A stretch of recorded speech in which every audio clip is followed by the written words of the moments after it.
अरे आपल्या वाडवडिलांनी उभी केलेली कारखानदारी कुणाच्या हातात द्यायची? अरे चांगल्यांच्या हातात द्यायची, ज्याच्यात धमक आहे, लात मारेल तिथं पाणी काढण्याचे, त्याच्या हातात द्यायचे. तुम्ही काय सांगताय? माझ्याकडे बघून तुम्ही मतदान करा आणि तुमचा चेअरमन देखील मीच होणार आहे. मला म्हणत होते ना की जाहीर करू नका, जाहीर करू नका, चेअरमन मीच होणार आहे. गेस्ट हाऊसला चहाशिवाय काही पैसे नाही, चहाशिवाय काहीच पैसे नाही. चहा आणि पाणी आणि फार तर ज्यूस. आणि मी कुणी चुकलं तर काय करतो महाराष्ट्राला माहिती. एखाद्याला नाही निवडून यायचं म्हटलं तर मी काय करतो हे पुरंदरनी पण बघितले आणि शिरूरनी पण बघितलेलं आहे.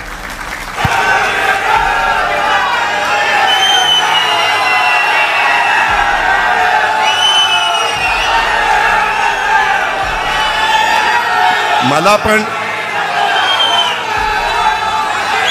थांबा एक मिनिट. आज राज्यातली 200 कारखाने, 100 खासगी आणि 100 सहकारी अडचणीत चाललेत. त्यामध्ये बापूंना शब्द दिला होता कुठली अडचण आली तर सांगायचं. बापू एक दिवस आले, म्हणले दादा फारच मोठी अडचण आली. म्हणलं काय झालं? म्हणले तोडणी वाहतुकीला पैसे द्यायचे, वेगवेगळ्या अडचणी आहेत आणि 37 कोटी रुपये पहिले पैसे दिल्याशिवाय बँक जरी अजित पवारांच्या ताब्यात असली, PDCC दिगंबर दुर्गाडे आणि Sunil Chandere chairman vice chairman, किंवा रणजित दत्तोबा आणि संभाजी आणि तिकडे दत्तामोहन आप्पासाहेब संचालक असले तरी काही होत नाही. मी चेअरमनला विचारलं, चेअरमन म्हणले की दादा पहिले पैसे भरले पाहिजे. त्या MDला विचारलं, MDला मीच सांगितलं, CEOला, मी जरी तिचा डायरेक्टर नसलो तर एक देखील खास बाब करायची नाही, विशेष बाब करायची नाही असं सांगितलंय. MD म्हणले दादा तुम्हीच सांगितलंय, मी तुमच्यापाशी बाहेर गेलो नाही. यांनी सांगितलं 37 कोटी मधले फक्त 12 कोटी मी उभे करू शकतो. मग म्हणलं 25 कोटी पाहिजे. मी 5 मिनिटं विचार केला. नीट ऐका, माळेगावचं भलं करायचं असेल तर अजित पवारच करू शकतो. मी त्यामध्ये एकाला फोन केला आणि त्याला सांगितलं की मला कारखान्याला 25 कोटी रुपये पाहिजे. तो म्हणला ठीक आहे देतो. त्यांनी नंतर 2 दिवसांनी बापूंना सांगितलं ते फॉर्म पाठवतो, ॲग्रीमेंट करायचं, स्टॅम्पवर लिहून घ्यावं लागेल आणि अमकं करावं लागेल. बापू म्हणले दादा ही असं म्हणतोय. परत दुसरा फोन लावला, म्हणलं अजित पवारचे 25 कोटी रुपयाची हे नाही, पद नाही आहे. अजित पवार सांगतो ना तुला, संध्याकाळी 10,000 आणि 5,000चा 5 कोटीचा हे आलं RTGS. विचार आलं की नाही?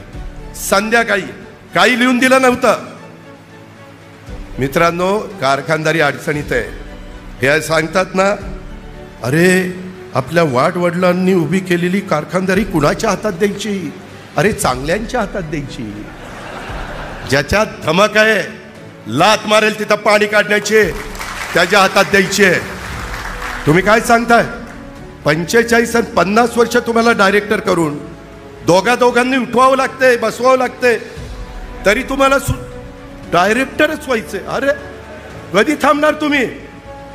आज बापूंनी तर सांगितलं बापू थोडे आजारी आहेत. आत्ता माझ्या घरी आलेले होते, त्यांचा डबा होता, मला उशीर झाला जरा पुण्याहून यायला. बापू माझ्या डायनिंग टेबलवर त्यांचा डबा खात बसले होते. जेवत होते ना बापू, वेळेत जेवायला पाहिजे.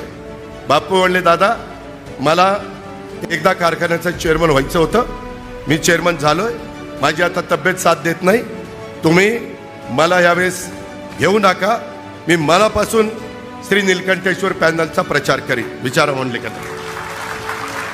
अरे मनाचा मोठेपणा, दिलदारपणा असावा लागतो. पुढच्या पिढीवर पण विश्वास ठेवावा लागतो. सारखं तुम्हीच 5 वर्षापूर्वी निवडून दिलं, तुम्ही कारखान्यात आला नाही. बाळासाहेब तावरे चेअरमन असताना किंवा आमचे केशवराव चेअरमन असताना तुम्ही यायला पाहिजे होतं. केशवरावचं काही चुकत असेल तर सांगायला पाहिजे होतं, बाळासाहेबांना सांगायला पाहिजे होतं. तुम्ही कारखान्याची ड्रायव्हर वापरता, ते कसं जमतं? आणि इथं मात्र तुम्हाला बाळासाहेबांना आणि केशवरावांना सांगायला अडचणीच आहे. हे अजिबात माळेगावच्या 19,500, खरं तर तुम्ही 21,000, मागाशी मला केशवरावांनी गाडी सांगितलं साधारण 22,000 सभासद आहेत.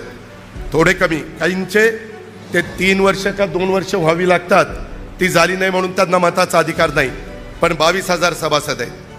तुम्ही मला 8 वेळेला निवडून दिलंय आणि एकदा खासदार केलंय.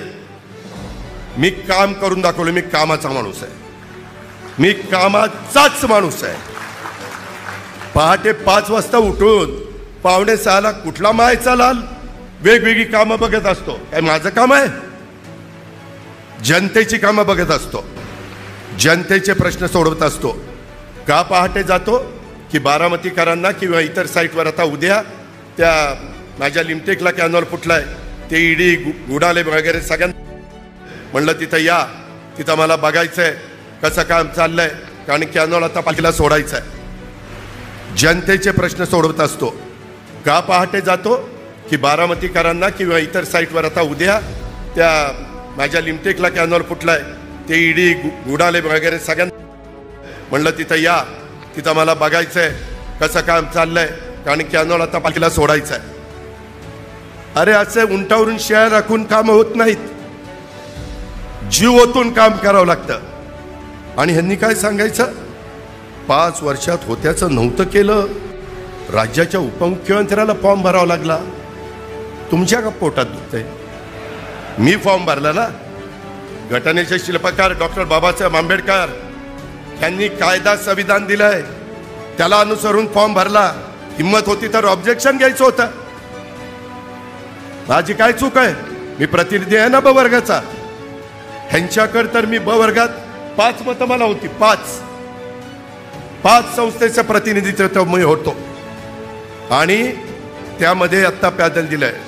माझी आपल्याला विनंती आहे, हे काय सांगताय, खासदारकी आमदारकीला बोलावून न्यायचं, तेव्हा वयाची अडचण नव्हती. वयाची अडचण हवी, तुम्ही वडीलधारी म्हणून आम्ही आपलं तुम्हाला आशीर्वाद मागितले, त्याच्यात वयाची अडचण. सूर्यकांतराव काय आशीर्वाद मागायला डॉक्टर चूक आहे का? तुम्ही सांगायचं होतं माझ्या वयामुळे मला जमत नाही, घरी या. मी घरी आलो असतो. उभा राहिल्यावर आम्ही कुणाच्याही दारात जाऊ ना. शेवटी आम्ही उमेदवार आहोत.